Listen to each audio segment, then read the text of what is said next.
Okay, gentlemen, in your opening statement, please provide a brief biography outlining your qualifications for this office, including education, military service, work background, and how long you've been a Sheridan County or Johnson County resident. Thank you. You have the floor.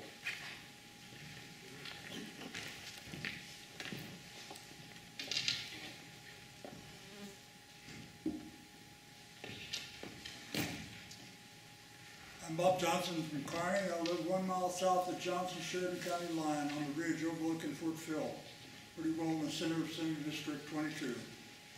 I'm a proud and conservative Republican. I have the NRA endorsement in this race, I have the Wyoming Family Coalition endorsement in this race, and I have the WiWATCH endorsement in this race. Most importantly, I am not a liberal Democrat running on a Republican ticket. Time is limited, so I'll just tell you a few things I will not do. I will not be once elected senator. I will not chase your vote by saying conservative slogans and then casting liberal Democrat votes. I will not run interference for associations and public unions and Cheyenne bureaucrats. I will not cozy up to lobbyists in order to get out of Wyoming, outside of Wyoming contributions. But what I will do is represent the citizens of Sheridan and Johnson County, not the Cheyenne bureaucrats and lobbyists and associations and unions. I've signed the pledge of the Americans for Tax Reform to oppose any and all efforts to increase taxes and fees. I will be vigilant to turn back the mandates which constantly come from Washington. Wyoming's future requires being free from such mandates. They will bankrupt our great state just like Washington has already bankrupted the whole country. I am not interested in being a career politician. I've never run for public office. My whole working life has been as an industrial chemist and chemical engineer. I worked for Dow Chemical Company and Phillips Petroleum Company. I was a professor at the College of Engineering at Georgia Tech and Texas Tech. Now, two important questions. What creates jobs in Wyoming? And what keeps our property taxes down in Wyoming in spite of runaway spending in Cheyenne and Buffalo? It's technology. It's crucial for Wyoming through its legislature to promote the recovery of Wyoming's massive underground energy resources.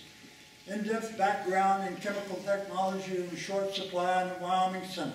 So why is it important? Because various bills with the intent of promoting energy and development must be properly evaluated.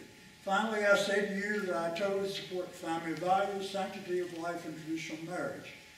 I served in the Korean War for 4 years in the Far East, in Tokyo area. Thank you.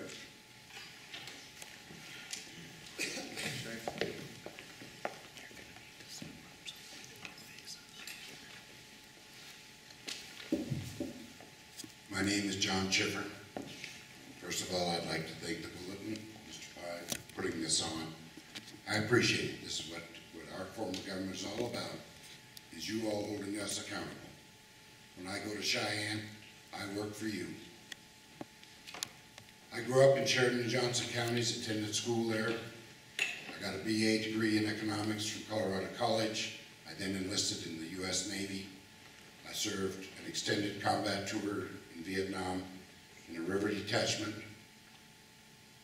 At the end of that tour, I did the smartest thing I've ever done, which is marry my wife Nancy, who I'm still married to, and for that, thank you, sweetheart. We've raised 2 kids here in Johnson County. One of them still works here. He's a geologist in the minerals industry. And I've been your senator, and I've been privileged to be your senator for the last 19 years. I've never taken a pledge to any outside group, be they in Virginia, or Washington, D.C., or Cheyenne. I don't do that. I'm answerable to you, my friends and constituents, and those are the only groups that I'm beholden to. I've worked hard to develop these 2 counties in terms of jobs and the economy. I lived here when we saw the bust in the 90s. As a matter of fact, I served on the Appropriations Committee and had to balance the budget for the state of Wyoming when we had absolutely no money. There was no money in the till. I've lived through that. It appears we're in another downturn. We don't use the word bust yet, but I suspect we will. And I've done it before, I can do it again. Is it easy? No, but it's what you expect me to do on your behalf when I go to Cheyenne. I appreciate the opportunity to visit with you. Thank you for coming this evening. Consider yourself more of a Al Simpson Republican or a Tea Party Republican, and why? I'll Could you answer. please repeat that? Do you consider yourself more of a Al Simpson Republican or a Tea Party Republican, and why? Well, I'm not really very clear about what kind of a Republican Al Simpson was. But I'll tell you, my great-great-great-grandfather fought in the Revolutionary War, and he fought against the King of England. And that war was all about all kinds of stamp taxes and tea taxes and gun taxes, and that started the Revolutionary War. And my great-great-great-grandfather, Valentine Peyton, was a lieutenant in the Virginia Army, the Virginia Volunteer Army, and he was a battlefield surgeon, up to his hips in blood and muck. And I've got his blood in me. And so I really am a Tea Party man. But the Tea Party has been very important. It really busted open the state legislature 2 years ago. You remember how the composition of the Wyoming legislature changed 2 years ago? It was the Tea Party that did it. And let me tell you, in November, there's going to be more of them. Senator?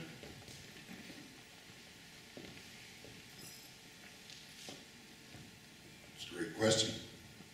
And luckily, I've lived here long enough that I know Senator Simpson. I've had the opportunity to visit with him because I've lived here all my life. I will tell you, I am not a Tea Party candidate. What I believe in is responsible government that's accountable to the people. I believe in balanced budgets. I believe in taking care of that function of the state, which is to promote our economy and our way of life, to protect it, if you will. It is under threat, I agree. But they do in Washington. I have very little control. I have no control over it. The president doesn't call me up every morning and say, John, what direction do I go? But I can visit because I know the people with our leaders, and I can put together a program that tries to work towards prosperity and the protection of this part of the world. Mr. Johnson, you have 1 minute rebuttal if you wish. If not, we'll go to the next question. No rebuttal. Okay. Senator, you have the next question.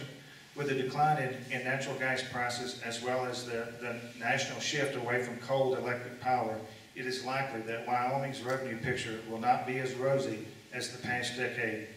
What are your budget priorities? Where would you like to cut spending to keep expenditures in line with revenues?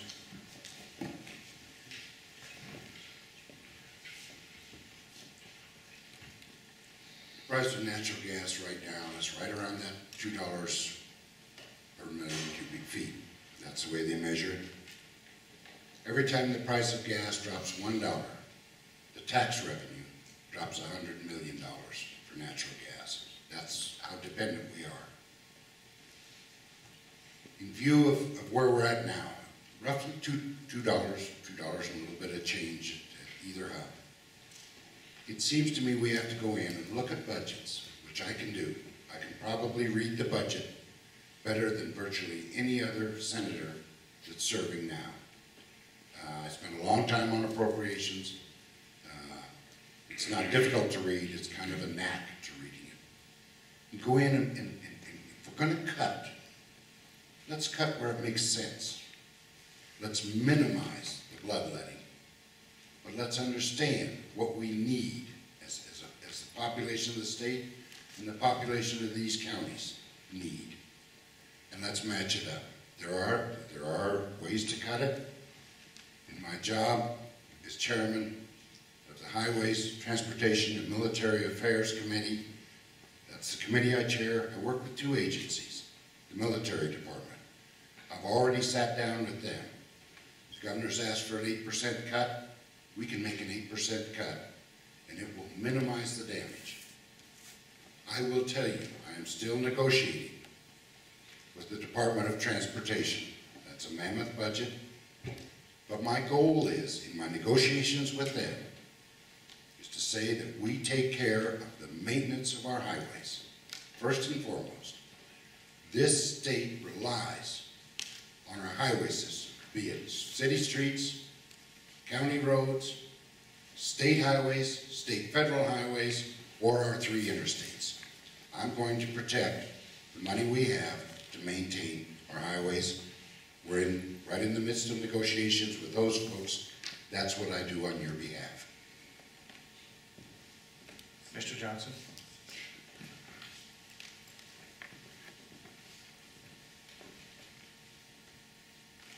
This is a great editorial in the Buffalo Bulletin on the 19th of April. Oh Lordy, please give us just one more boom. This time we won't screw it up. Well, I agree with that to a good extent, to a great extent. Because let me tell you folks, it doesn't matter whether Mitt Romney wins this election or Barack Hussein Obama, hard times are coming. Because Washington has already bankrupted this whole country, and sure, we're sitting pretty good, in a good spot here in Wyoming, because we're sitting on top of all these mineral resources underground. But this is going to filter back to us, because Washington has been giving us mandates and paying for it to some degree in the past, but that's going to peter out, and we're going to be left high and dry. So we need people in Cheyenne, in the legislature, who will be tough and will stand up to any further mandates coming down from Washington, whether it's a Republican regime or a Democrat one. And we have to also have people in Cheyenne who will be frugal with the bucks. It's going to be hard times, folks. I've seen it since I came to Wyoming 4 years ago. Things have gone downhill, really downhill. And I told people 4 years ago when I got here what was coming. And it's happening, and it's going to get worse. So, we have to be very frugal. We have to be very careful. We don't need any new taxes, folks. We don't need any new taxes. We need to find where those money parts are stuck back around, like the Game and Fish Commission has, trying to spend $3 million to buy Lake DeSmet. That's the last thing in the world that we need. There's plenty of money around. We don't need any new taxes. Senator, you have a 1 minute rebuttal if you wish.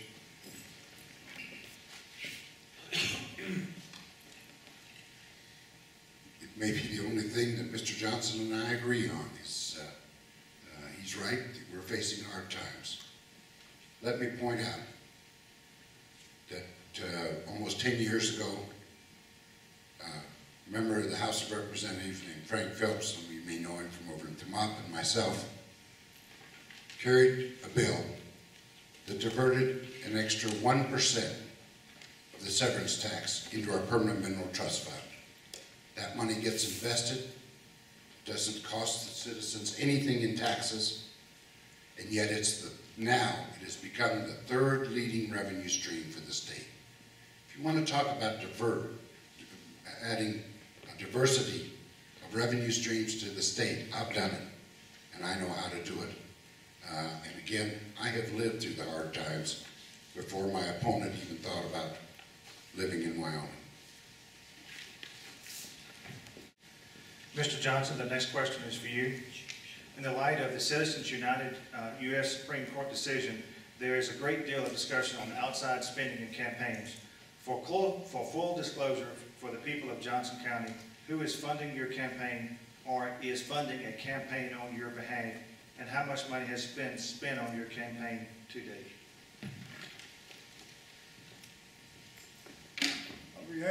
answer that question. It's been floating around not only in Buffalo, but also in Sheridan, that I am being backed by the Koch brothers in Kansas City, who are great Tea Party movement supporters. Well, this is simply a page out of the Obama Democrat playbook. When you don't want to have to speak about your poor record, about the poor votes that my opponent has cast over, at least certainly over the last 2 years. You have to resort to some way to smear your opponent. And that's what's going on. I don't even know anybody named Koch, except one person down on Sussex Road who asked me to put up a yard sign, which I did myself. I have received 0 pennies or dollars from out of the state. All of the contributions I have received have come from individual people. $276, I think, in total. One man put 6 $1 bills into an envelope and didn't even give his name and address. There's been another $20 bill, some checks for 20 bucks, and 25 and 50. $276. The rest of the money I have contributed myself, because I am doing this to honor my great-great-great-grandfather, Lieutenant Valentine Peyton, who fought for this country in the Revolutionary War. He was proud of this country, and so am I.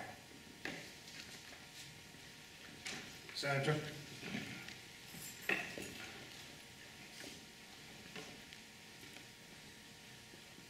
I've filed my, we have to file a report, what's called a pre-election financial report. I've already filed mine. I list contributions in total of $1,500. They all came from in-state. And by the way, and I appreciate the family that they live right down the river, but you don't call them Koches, they're Coes. And that's the kind of thing I know is how to address families by the right pronunciation of their names. But that takes, you've got to live here a while to learn that sort of thing. It seems to me, and I'm happy to file those kind of reports, people should be able to call me up and say, John, have you ever signed off on a pledge to an out-of-state organization?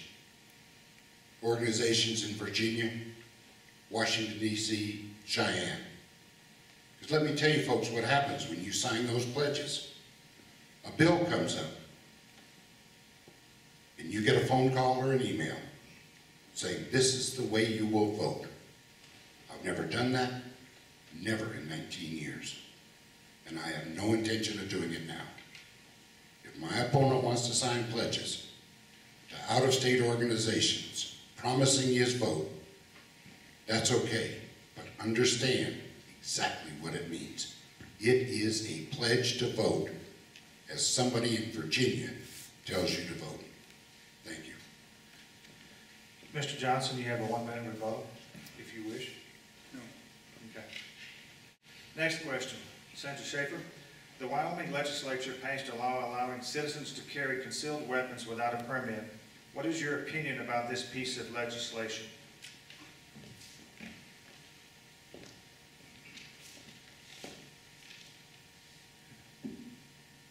It's a good question. It's a tough issue. It's a copy of the Wyoming Constitution. When you go to the Senate to take an oath to support this Constitution, let me read for you Article 1, Section 24, the right to bear arms. The right of a citizen to bear arms in defense of themselves and of the state shall not be denied. I believe in the Constitution. I've always supported it. And over the course of time, this has stood us in good stead. I have voted for legislation that said we will not allow a student to bring a gun on a bus. We will not allow a citizen to carry a weapon into the governor's office. To me, that just makes sense. That just makes sense. The bill that's been referenced here says you have a constitutional right to carry a gun anywhere. When you put it in the Constitution, we as legislators cannot overrule the Constitution. I believe Article 1, Section 24 is right on. It's clear, it says defense. I support that 1,000%. But I also use some common sense and say, what's appropriate for Wyoming? Those of us that have lived here a while, we remember the incident at Cokeville. And those people are still living with it. We've got to use some common sense when we start making laws, not be dictated by outside interests. I stand by my votes. Mr. Johnson, you have 2 minutes.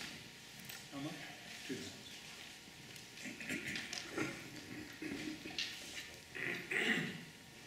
Mr. Pye had a very good op-ed in last week's Buffalo Bulletin. Use the microphone. Thank you. Mr. Pye had a very good op-ed column in Buffalo Bulletin last week titled Gun Control and Freedom of Speech. He got everything right except saying that assault rifles should not be sold to average citizens. They are weapons for the military. Well, folks, assault rifles are guns which are not just for the military. They were developed by 1880. They have been used for hunting and target shooting and self-defense since that time. Now, what people really think about are those Tommy guns that Bonnie and Clyde had during the 1930s. Now, those were fully automatic weapons. We don't have those anymore. If anybody has got one, they've got to have it neutered so it'll only be a single shot gun. You must pull the trigger every time to make it shoot a bullet. So this thing, assault rifles were banned in 1994 by Congress, but only for 10 years.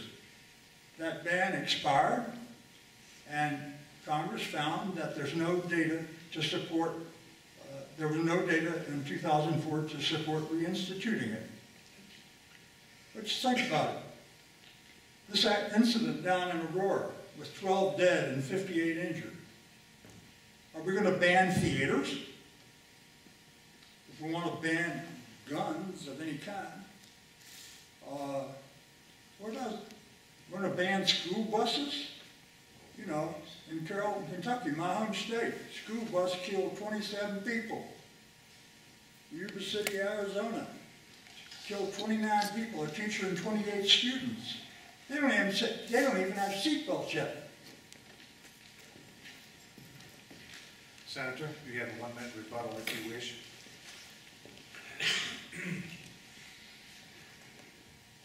Those of you who know me, you know that I have a gun in my pickup, I pack a gun. I taught both of my children to hunt and shoot.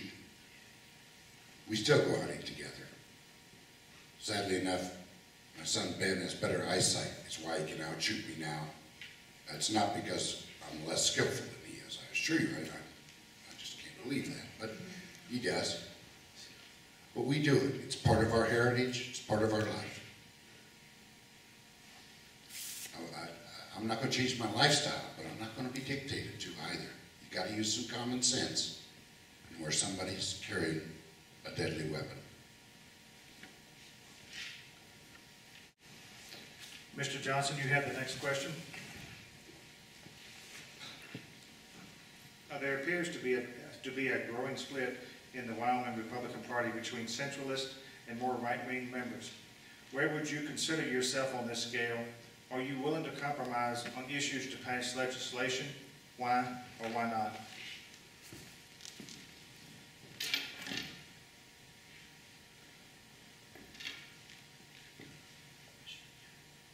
Well, I've already said what I am. I'm a conservative Republican. I'm running on the Republican ticket.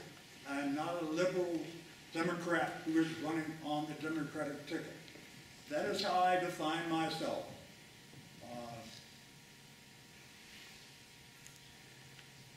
Of course, getting the legislation done, except we probably don't need a hell of a lot more, you know. In the 2011 session, there were 438 bills, counting both those in the House and the Senate. And in the 2012 session, there were 244. And a lot of them passed, and a lot of them were pretty trivial. So I don't believe this old saw that says, oh, we got to get some new things done. We got enough laws on the books already. So there's important things that should be done, but we need to pare down and do things that are really important in Cheyenne. That's why those bumper stickers exist, you know. I got 2 of them on my truck. Johnson County hasn't trusted Cheyenne since 1892. Mr. Johnson? I'm sorry, Senator. Want me to give you another shot? My apologies. No, it's all right. You know, folks, times change. Let me give you an example of that. 15 years ago, it was unimaginable that we would see the largest call-up of our National Guard in the state's history. We sent 1,100 men and women over to Iraq on a year's deployment. Times truly do change. We've never done that before. In response to that, I carried some legislation to take care of their families while they're gone, to provide them some relief when they get home, to provide some programs so their training will transfer over when they do get back. Times change. There's a need for us to change with them. Whether I think fiscally I'm an extremely conservative Republican. That's how you balance budgets. But how am I going to take care of the needs of Wyoming, the needs of Sheridan and Johnson counties? And we deployed 50 of those people, and I'm proud of it. Then I'm going to respond to their needs while they're over there, and I'm going to respond to their needs when they come home. Times do change to say we don't need to enact any more legislation. I don't think it's the proper approach to being a leader at all. Mr. Johnson, you have a 1-minute rebuttal if you wish.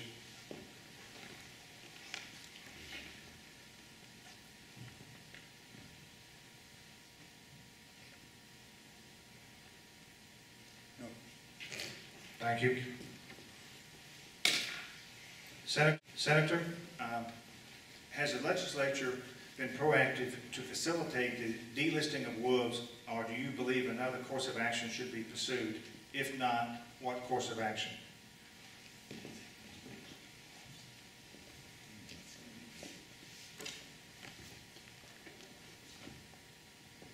Wolves and the definition of how we handle wolves has been a very tough issue. I was president of the Senate in 2007, 2008, and as part of that, I had to negotiate with the Fish and Wildlife Service, along with our governor, on how we are going to approach the release of wolves in our area. When I say negotiate, you do not negotiate like we think of it, back and forth with the Fish and Wildlife Service. They send you a letter, and you respond, and then they send you another letter. I'm very proud of the fact that Wyoming defined a system that suits our needs. We split the state. There's an area where wolves are trophy, and there's an area where the wolves are predators. And predators means you can shoot them on sight. I believe that will get tested in court. I do not know whether we will prevail in court. I have no idea. I'm not a lawyer, you know that. But we did the best we could. And we'll let the courts decide whether we get to keep the word predator. If we can't, then I think we have to go back and rethink how we can protect our interests. And it'll take some creative thinking. But one way or the other, I am absolutely convinced that we as a state need to manage things like wolves and bears and those kind of things that can threaten not only human life, but the livelihood of some of our people. Particularly in this area, we know what it's like. We have got wolves in the bighorns, and so it's up to us to figure out a solution. We're working our way through it.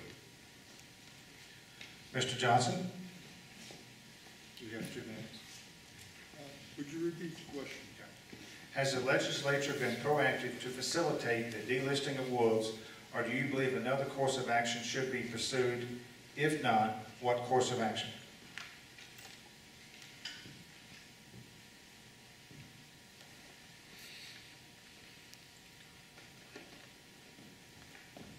I must say I don't know very much about this subject. I think, Mr. Johnson? Microphone. I must say I don't know very much about this subject, except that I believe the governor has requested Washington to delist the wolf, getting him off of that endangered species list. I believe that's already happened in Montana and Idaho, and I would agree that it should happen here. Senator, you have a 1-minute rebuttal. Okay. Mr. Johnson, this question is for you. The Wyoming Constitution mandates adequate funding for education. What do you consider adequate funding for our schools? Is the School Facilities Commission functioning as the legislature intended? What is your opinion about the results Wyoming and Johnson County have achieved in education?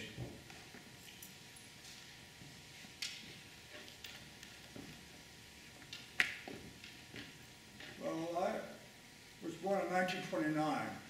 I went to school in the 1930s and the 40s and the 50s. And I finally got out of university in 1963 after 12 years. I know a lot about education. My father and mother were both school principals and superintendents.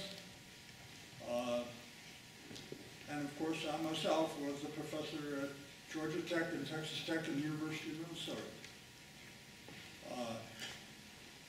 I clearly have seen education results to come down since my day. And one thing that worries me is that teachers' unions have gone up at the same time. You all know what's happened in Wisconsin. Of course, in Wyoming, we have a right to work law, and no teacher can be forced to join the union, at least by brass knuckle tactics. I believe that Wyoming spends enough on education. I think the statistics show that Wyoming spends per capita, per pupil, in the highest part of the 50 states. And I believe that the legislature may be actually trying to micromanage education. I certainly believe that parents should have the right, much more right than they have right now, to decide where their children go to school. It's become sort of fashionable to think that people shouldn't teach their kids at home. I used to be a great believer in public schools, but that's sort of gone down.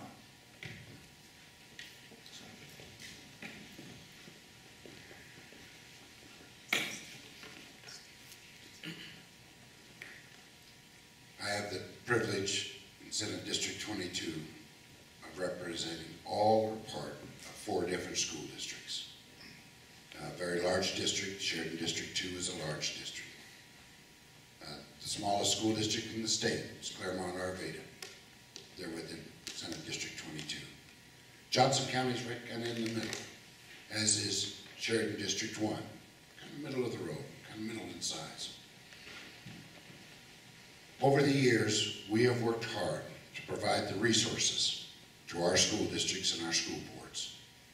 When we provide those resources, they come in what is known as a block grant. The legislature does not tell your local school board how to spend the money. We say, here is a block grant, funding per pupil. Go and spend the money the way it seems appropriate, given your community. And I assure you folks, and I'll use the big and the little. I have the opportunity, and I enjoy it. It's one of the most fun things I do. Spend a day down at Claremont-Arvada visiting with those kids. When I was down there this year, I got to read about the little book on ladybugs to the kindergarten kids, but visit with them. Sadly enough, I'm old, and the most difficult part was getting back up after sitting on the floor with the kindergarten kids at Claremont. But it's a wonderful experience. That is an extraordinary school. A 0 dropout rate. It's totally focused on what the student needs are. I have the opportunity to go up and attend various classes and visit with Sheridan District 2, a very large district. It is different, the emphasis is different, but it is a wonderful education. I think the work in progress is still to make sure we hold school districts accountable for the quality of the education. And right now the legislature is working its way through that. I anticipate we'll get there. Mr. Johnson, you have a 1-minute rebuttal if you wish. Thank you. Each candidate has been given the opportunity to ask his opponent a question. The first question will come from Mr. Johnson. You have the floor.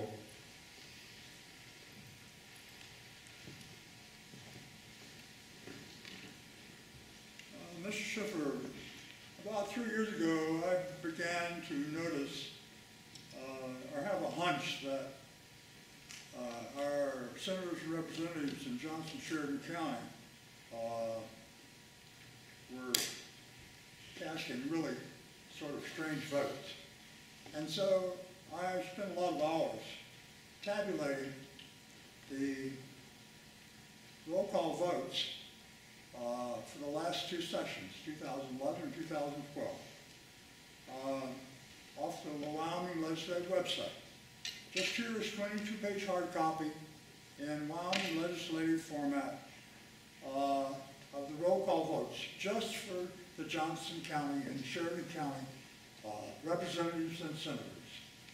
I've got the impression that our senators and representatives go off to Cheyenne and they think there's some kind of iron curtain that comes down so that people can't see anymore, can't see what kind of shenanigans that they're carrying on down there.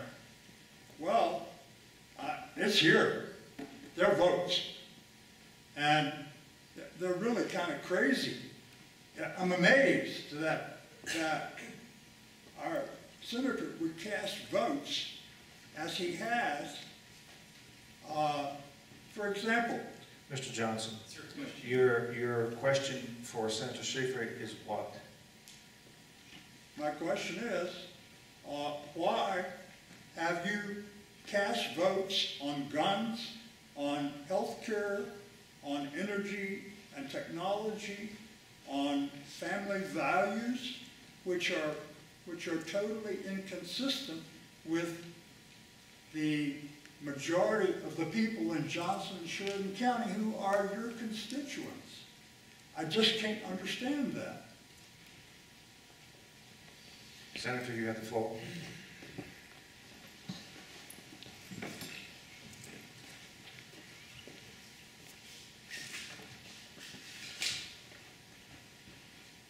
I have to be honest, I don't understand the question, but I'll take a whack at it. Goes with the territory. Guns, I've already addressed that. I abide by the Wyoming Constitution because I swore an oath to uphold it. Enough said there. Healthcare, and I serve on the Health Committee. That has been a difficult issue. The way I have voted consistently has been to say, how do we design a better system of health care that fits the state of Wyoming? I understand the federal legislation, sort of, although it is very difficult because it's being defined as we go along by the people in Washington. But if we can improve the quality and the cost of health care and health insurance in Wyoming, that's what I've got in mind to do. Again, it's a little tough. I know I've been accused of voting, but I'm not sure what my opponent's getting at. In terms of energy, I have consistently supported improving our energy and our energy development in Wyoming. In terms of the uranium industry, for example, I sponsored the bill during the 90s when the uranium industry was on the ropes. And understand, we have the only, at that time, the only active uranium mine to keep that company going. We gave them some tax relief. They're still going today. They're an operating mine down in southern Johnson County. I have also sponsored and supported doing research to enhance the value of our liquid and our natural gas. That's been my position all along, but understand, I do it always keeping in mind that we've got to protect our way of life and those things we value. Mr. Johnson, you have a 1-minute rebuttal to that answer if you wish.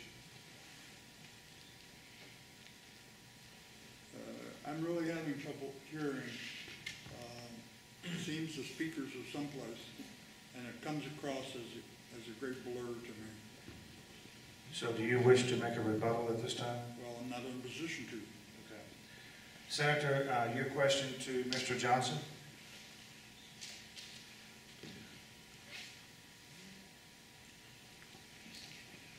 I'm going to stand up if I may so I can hear you. Okay, go ahead. Mr. Johnson, can you hear me now? Because I'm talking right into the microphone.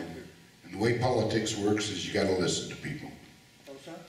The way politics works, you got to listen to people. That's the way the Senate conducts business and the House of Representatives. Come to Cheyenne and visit us sometime and you'll see. I do have a question. And I'd like to hear the specifics. I have a record on promoting our economy in District 22, preserving our way of life. I'll stand by that record. I would like to hear the specifics from my opponent on how he intends to take care of his friends and neighbors in District 22.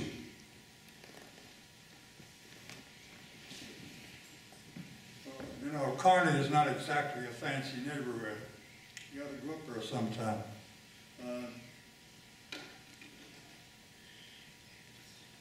As I've said, my background is in technology my whole life. The important thing about Wyoming that we must utilize is all of these underground resources. I talk to people around who've been in Wyoming all their life, who've tried to work in the energy sector, and they complain that when the legislature's doing something, it gives the work to companies out of this state.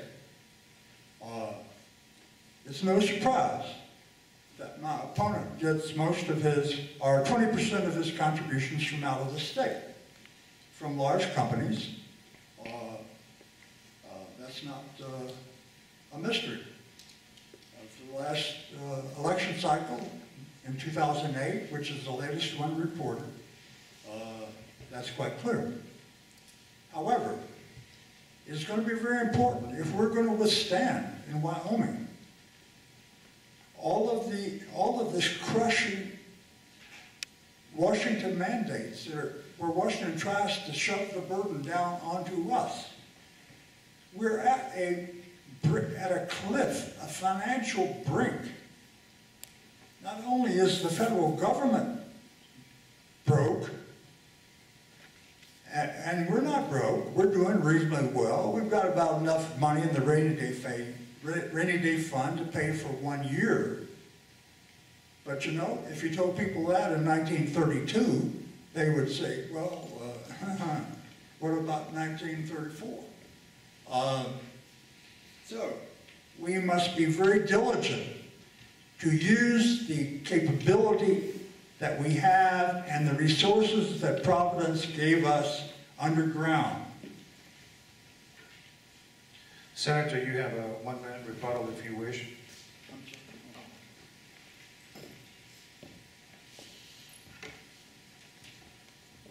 In Wyoming, one of the things people value is honesty. And in these letters, I'm not sure my opponent has always been honest when he characterized my voting record. But you just heard one more instance of dishonesty. You can go back and check, Secretary of State, I did not receive 20% of my contributions from out of state. It's unfortunate that he brings with him from wherever he's been, Georgia, Texas, or Minnesota, their way of doing things. In Wyoming, we do things different. We're straight up, we're honest.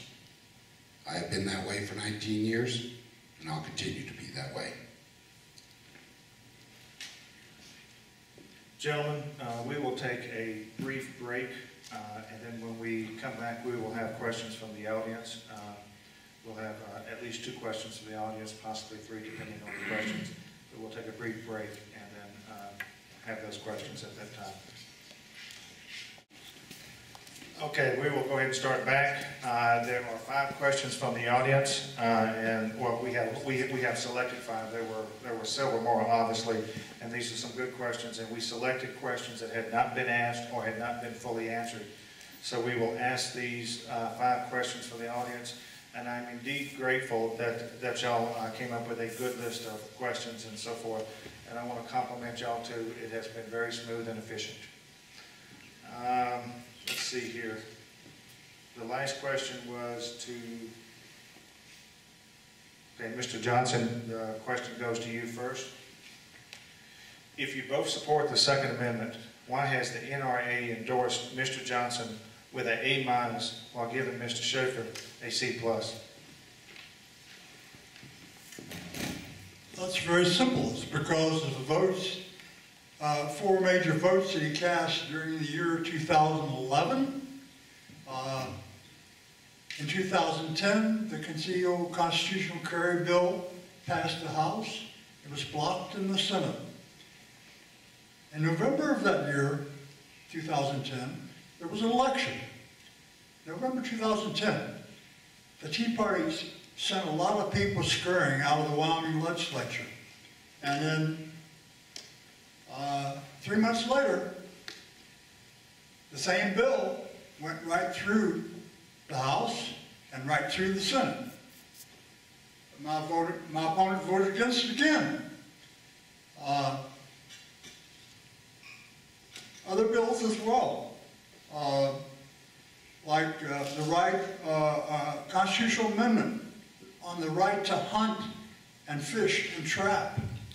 It's a very simple thing, just enshrining in the Constitution that we have the tradition and the right to do those things. Very simple.